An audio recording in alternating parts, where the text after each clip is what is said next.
Bienvenue dans les Petites Histoires de Michel, un podcast dans lequel je raconte mon exploration de la cuisine japonaise. Cet art ultime de bien manger que j'ai à cœur de transmettre aujourd'hui est la synthèse entre mes pratiques d'artiste, de jardinière et de cuisinière.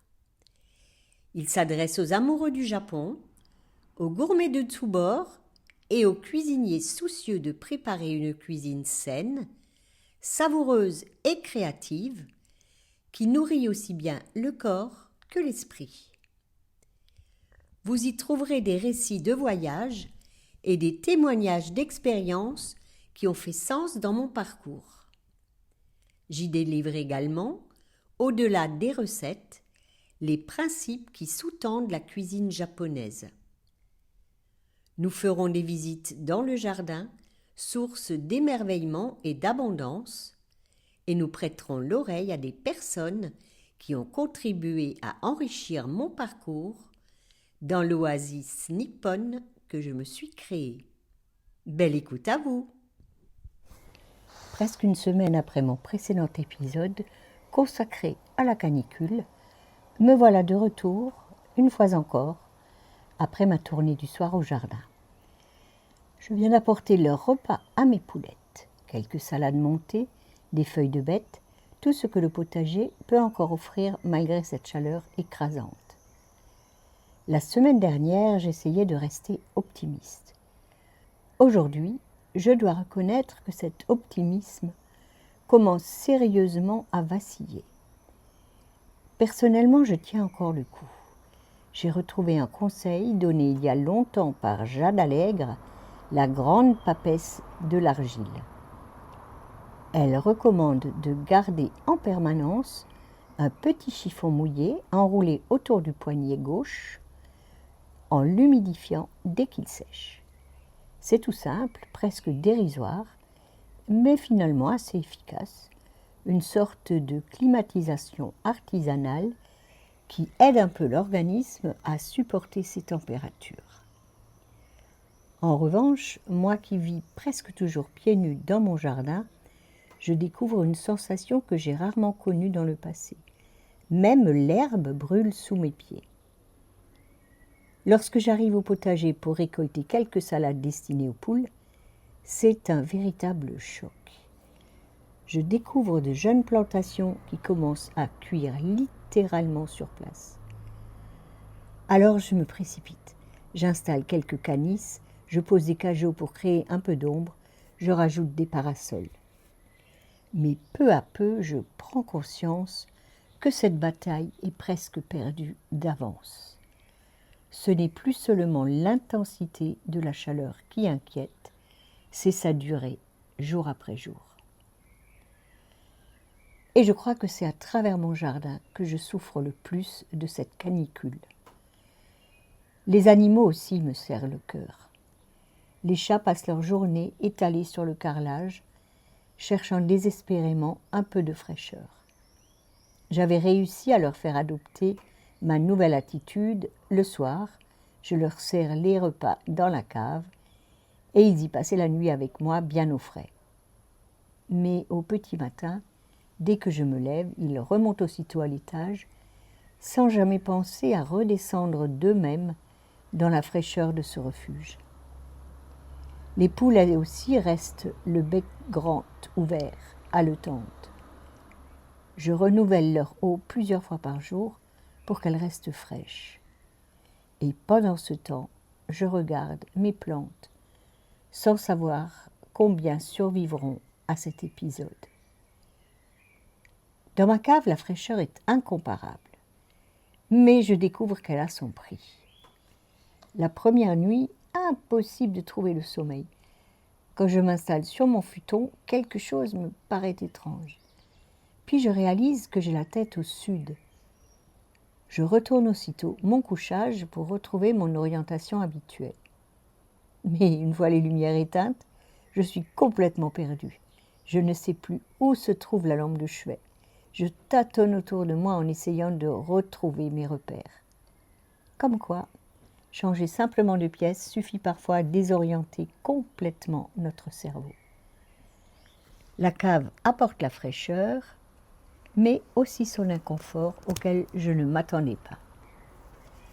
Au bout de plusieurs nuitées au sous-sol, qui semblaient bénéfiques pour me permettre de dormir un tant soit peu, j'ai des réticences à redescendre.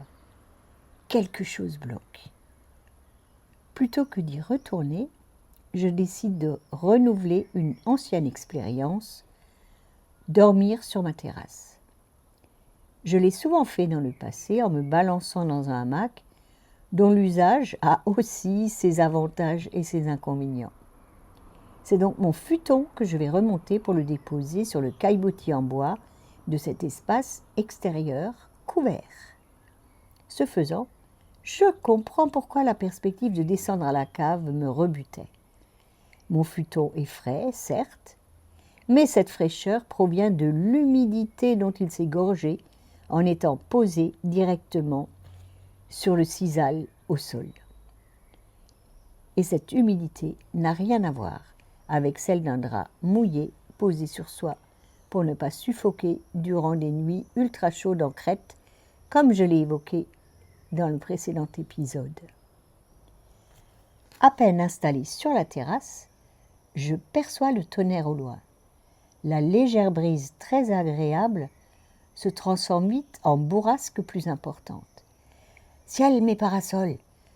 Tous étaient restés ouverts, offrant une prise au vent comme les voiles d'un bateau.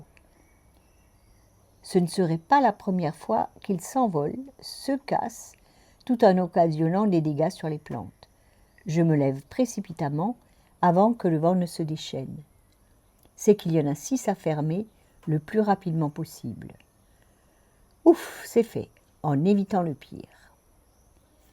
L'inconvénient majeur d'une nuit sur la terrasse, c'est un réveil très matinal dès les premiers rayons de soleil. Une nuit courte que je compléterai à l'heure de la sieste. Dans la journée, j'essaye de rester à l'intérieur pour travailler sur mes textes, préparer des vidéos, avancer le podcast. Mais dans la maison, il fait près de 30 degrés. Finalement, c'est devant mon ordinateur que je souffre presque davantage qu'au jardin. J'ai fini par me trouver un endroit idéal, assise sur le haut de l'escalier qui descend à la cave, dans une zone tampon, plus fraîche sans être trop humide. Assise là, ma tablette sur les genoux, je peux continuer à travailler. Des visiteurs venus de Strasbourg ont choisi de passer quelques heures ici, à la campagne, pour rechercher un peu de fraîcheur.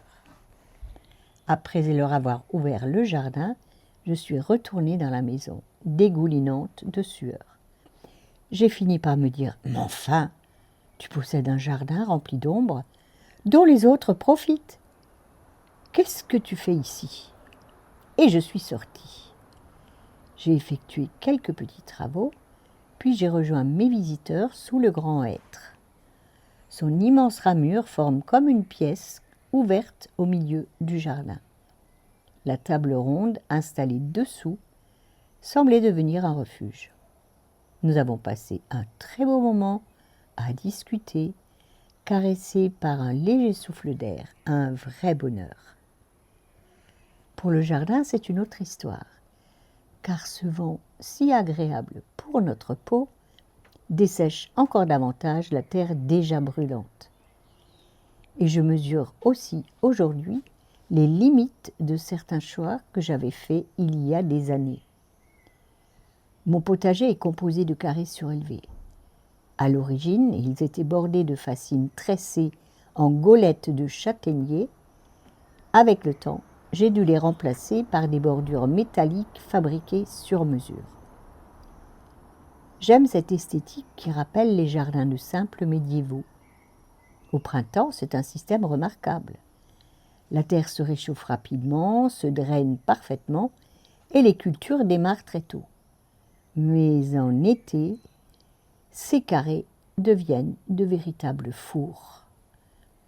Et cette année, ils atteignent sans doute leurs limites.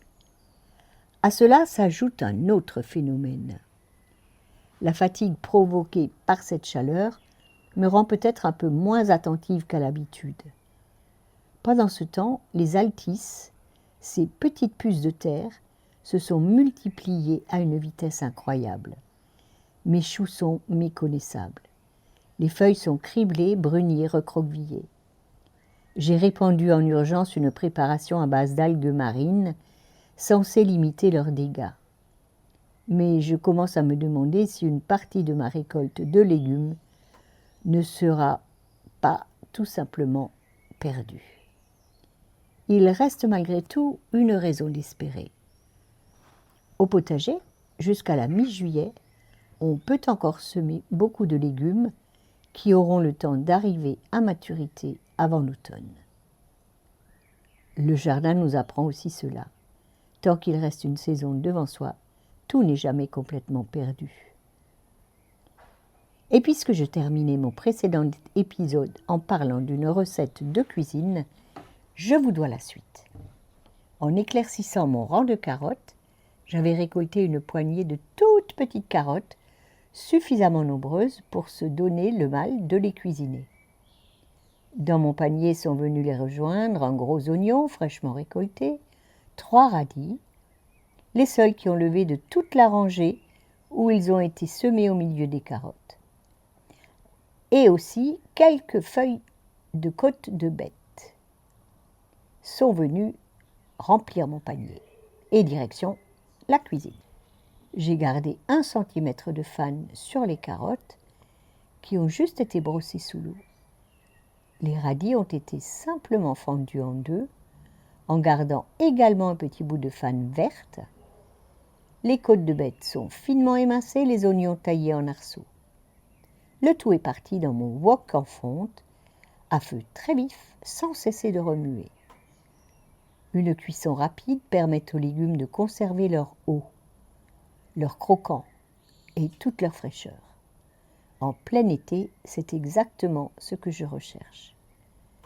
Pour terminer, j'ai ajouté simplement un peu de dashi, ce secret de la cuisine japonaise qui ne masque pas les saveurs. Au contraire, il magnifie chacune d'elles. Et avec les jeunes fans de carottes et de radis, juste blanchis quelques instants puis refroidis, j'ai préparé un pesto. Un filet d'huile d'olive, quelques pignons grillés et, à la place du parmesan que je ne peux pas consommer à cause de mon allergie au lactose, j'ai mis une petite cuillère de miso.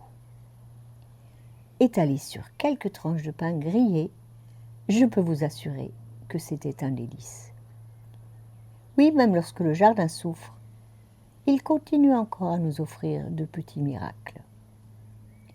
J'espère que vous aussi, vous avez trouvé des ressources pour traverser ces périodes éprouvantes et on se donne rendez-vous la semaine prochaine. Un nouvel épisode des Petites Histoires de Michel vous attend tous les mardis. Pensez à vous abonner à ma newsletter pour continuer de voyager au Japon avec moi.